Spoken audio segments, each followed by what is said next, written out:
नमस्कार मित्रांनो, 2 दिवसापूर्वी पावसाळी अधिवेशनात विधान भवनात राज्याचे उच्चतंत्र शिक्षण मंत्री चंद्रकांत दादा पाटील यांची भेट घेतली।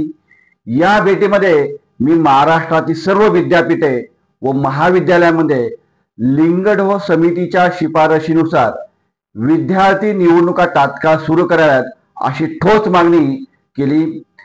यावर चंद्रकांत दादा पाटलांनी सांगितलं, विद्यार्थी दशेत आम्ही स्वतः ह्या निवडणुका अनुभवलेल्या आहेत व त्यावेळी हाणामारी आणि गोंधळामुळे या निवडणुका थांबवल्या होत्या। पण मी त्यावर त्यांना सांगितलं, ह्या निवडणुका जर शिस्तबद्ध पद्धतीने लिंगढो समितीच्या मार्गदर्शन तत्वांचा पूर्ण पालन केलं तर ह्या पुन्हा निवडणुका घेऊ शकतो आणि त्यामध्ये बऱ्याच निकष लावलेले असल्यामुळे पुन्हा अशा गोष्टीची पुनरावृत्ती होऊ शकत नाही। त्यावर त्यांनी तात्काळ अधिकाऱ्यांना प्रस्ताव तयार करण्याचे निर्देश दिले। माझी ठाम भूमिका आहे की विद्यार्थ्यांच्या निवडणुका ह्या केवळ स्पर्धा नाही तर ती उद्याच्या जबाबदारी नेतृत्वाची पायरी आहे। विद्यार्थ्यांच्या माध्यमातून महाविद्यालयीन व्यवस्थापन व प्रशासन पारदर्शकता, संवाद आणि लोकशाही मूल्यांची रुजवणूक या माध्यमातून होते।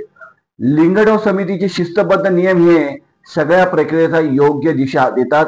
म्हणून आजच्या युवा पिढीसाठी, विद्यार्थ्यांच्या हक्कासाठी आणि उद्याच्या नेतृत्वासाठी या निवडणुका तात्काळ सुरू झाल्या पाहिजेत हे आम्ही त्यांना सांगितलं।